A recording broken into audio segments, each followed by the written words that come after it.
Hey YouTube, it's SithLord04, and today we're taking a look at the most pointless controller I have ever come across. The Jab from our friends over at Retro Fighters. Let's put this fucker on the table ASAP. There's something very familiar about this. From the dogshit design, cheap plastic, the way I have to force my hands to hold it.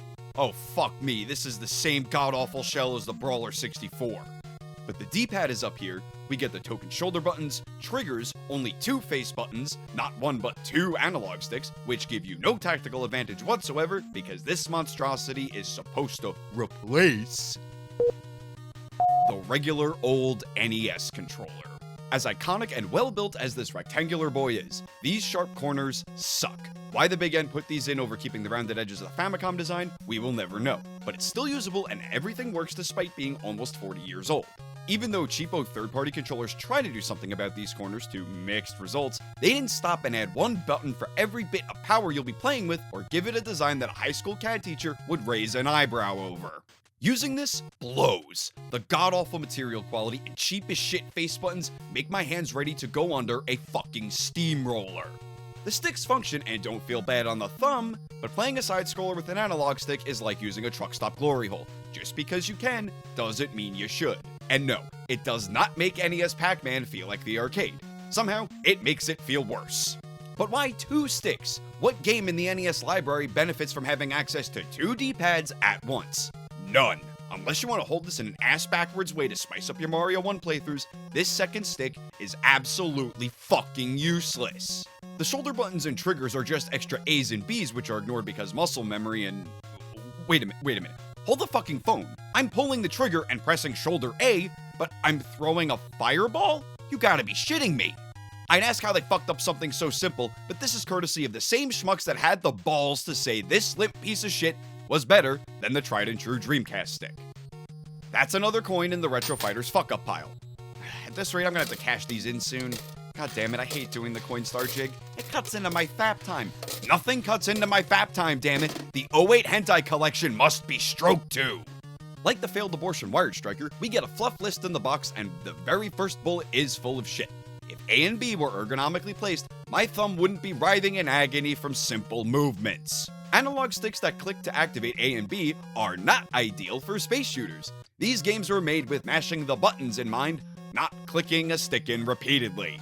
The turbo works, but let's be honest, the NES Advantage's turbo is better. Having a dial to fine-tune it over predetermined value wins every time. Tits on a bull are more useful than using shoulder buttons to jump in Mario, or mash them in Double Dragon, or even River City Ransom for that matter.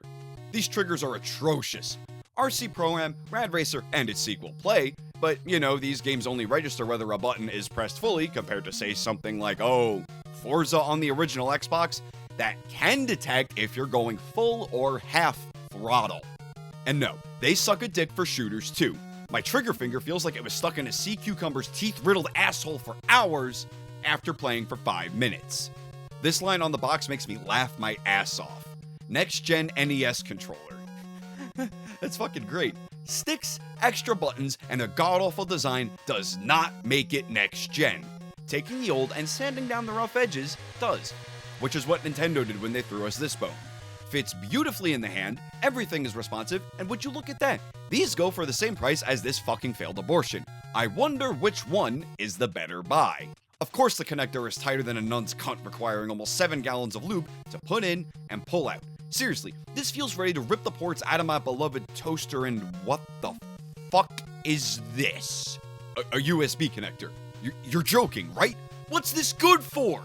Most emulators require each button to be mapped separately, so these extras are even more fucking useless, and you know having only 2 face buttons makes almost everything else a non-fucking starter.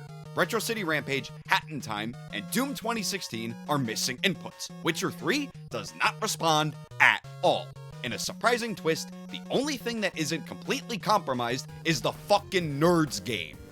Go figure a game starring the man who birthed the genre of dropping hot diarrhea chunks on wastes of plastic is playable with a quick rebind, because again, only 2 fucking face buttons. But even though this works, do you really want to sit through hours of harder than my dick in a strip club 2D action with plastic cheaper than a crack whore digging into your hands?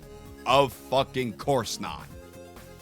This controller is such a shitload of fuck, I'd sooner eat AIDS-infested spooge out of a dead crack horse dingleberry-laced asshole than let my mitts be subjected to this bullshit for more than a fucking second. And breathe out. Don't get too angry. Bad things happen when you get too angry.